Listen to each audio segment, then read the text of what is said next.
வணக்கம் சார். வணக்கம் மேடம். எப்படி சார் இருக்கீங்க?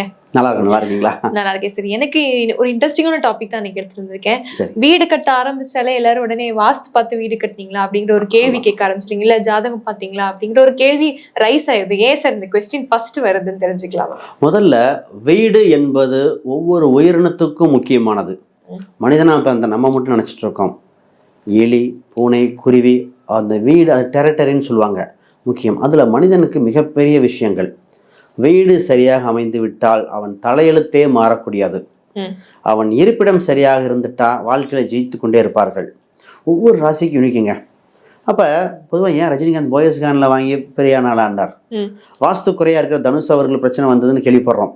அப்போ ஏன் வந்தது? அப்போ இருப்பிடம் தேர்ந்து. ஒரு எக்ஸாம்பிள் சொல்கிறேன். விஜய் ஏன் கடற்கரை ஒட்டி வச்சார்? அவர் கடகராசியாக இருக்காரு, ஏதாவது தொடர்பு இருக்குமா? அப்போ எவ்வளோ விஷயம் இருக்குது. அப்போ அவங்களுக்கு ஏன் பெரிய பிரபலங்கள் பேர் சொல்கிறோம்? புரிதலுக்காக. அப்போ இருப்பிடமே ஒருத்தர் தலையெழுத்தை தீர்மானிக்கின்றன. வீட்டை எப்படி சொல்லலாம்? உடம்பு மாதிரிங்க. உயிரை காக்க உடம்பு தேவை, நம் உணர்வுகள் தேவை, குடும்ப உறவுகளை காத்து வரல, கணவன் மனைவி அந்யுன்யங்கள், சொத்து சுகங்கள் சேர்க்க வீடு. வீடுன்னு சாதாரணம் கிடையாதுங்க, அது உயிர் ஓட்டம்.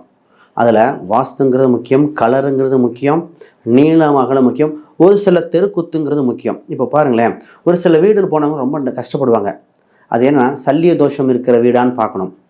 சல்லிய தோஷம் கேள்விப்பட்டிருக்கீங்களா? முனி ஓட்டம் உள்ள வீடுன்னு ஒன்று இருக்கு, நாக ஓட்டம் உள்ள வீடுன்னு இருக்கு. இங்கெல்லாம் போனால் வளர்ச்சியா இருக்காது.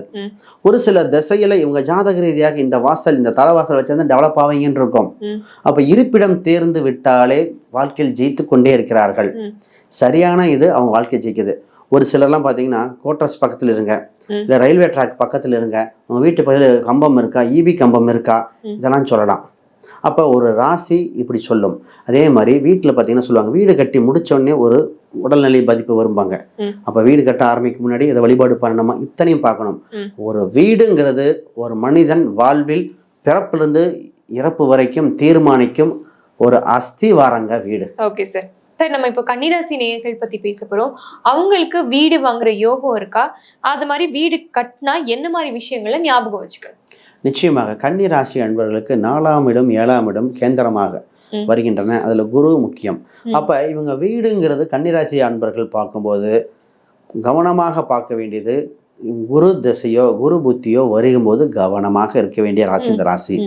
அதோட முக்கியமாக இவங்க வாஸ்து பர்ஃபெக்டாக பார்க்க வேண்டிய காலகட்டம். பொதுவாக கன்னிராசிக்கு எப்படி அமையினா, இவங்க கடைவீதி அருகில், ஒரு மெயினான ஸ்ட்ரீட் பக்கத்தில், பாப்புலரானது ஒரு கோயில் பக்கத்தில், ஸ்கூலு லைப்ரரி அருகில், கவர்மெண்ட் ஸ்டாஃப் பக்கத்தில் இருக்கிற மாதிரி தான் அமையும். இவங்க பொதுவாக வாடகைக்கு வீடுனா அங்கே ப்ரொஃபஸர் தங்கினாங்க, டீச்சர் தங்கினாங்க, எங்க நாங்களும் டீச்சருங்க அப்படிப்பாங்க. இந்த ராசிக்கு பார்த்திங்கன்னா பெட் அனிமல்ஸ் வளர்க்குற யோகம் உண்டு. இப்போ பார்த்திங்கன்னா சார் வீட்டில் நாய்க்குட்டியாக இருக்கலாம், பூனையாக இருக்கலாம், ஏதோ ஒன்று வளர்க்குற யோகம் இவங்க வீட்டு முன்னாடியே இருக்கும். இதெல்லாம் இவங்களோட பேசிக். இது பொதுவாக இந்த ராசி ஒன்று தெரிஞ்சிக்க வேண்டியது, இவங்க இருக்கின்ற வீடு முக்கியமாக தனித்த ஃபஸ்ட்டு கட்டும்போது தனித்த வீடாக இருக்கும். இவங்க வீடு கட்டுறாங்கன்னா கொஞ்சம் இடம் விட்டு அப்படியே எக்ஸ்டென்ஷன் பண்ணிக்கிட்டே போகிற யோகம் உண்டு. ஃபஸ்ட்டு சாதாரணமாக 2 ரூம் கட்டணும், அதுக்கப்புறம் கட்டணுங்கிறது. பொதுவாக இவங்களுக்கு இருக்கிற 4ஆம் வீடு, அதாவது தனுசு என்ற வீட்டை கால்குலேட் பண்ணி நின்ற கிரகத்தை பார்த்து உங்களுக்கு அப்பார்ட்மெண்ட் வீடா, பழைய வீடா, பொது வீடா, அது இல்லாமல் கட்டின வீடுனா எப்படி, பூர்வீக சொத்து அமையுமா இல்லையா, அப்போ இந்த வீடு அதை பொறுத்து உங்களுக்கு ரயில்வே ட்ராக் பக்கத்தில் அமையுமா, ஊரின் மையப்பகுதியில் அமைக்கிறதா, அப்போ எந்த மாதிரி அமைச்சிக்கலாம், எந்த தலைவாசல் அமைச்சிக்கலாம் வரைக்கும் பார்க்கலாம். பொதுவாக இந்த ராசிக்கு தலைவாசல் அப்படின்னு பார்ப்போம். இந்த திசையில் இருந்தால் நல்லா இருக்கும்னா இவங்களுக்கு தெற்கு மற்றும் கிழக்கு. அப்போ தென்கிழக்கு சரியாக இருந்த கன்னி ஜெயித்து கொண்டிருக்கும். தென்கிழக்கு தவறாக இருக்குன்னா அங்கே ரெடி பண்ணணும்போம்.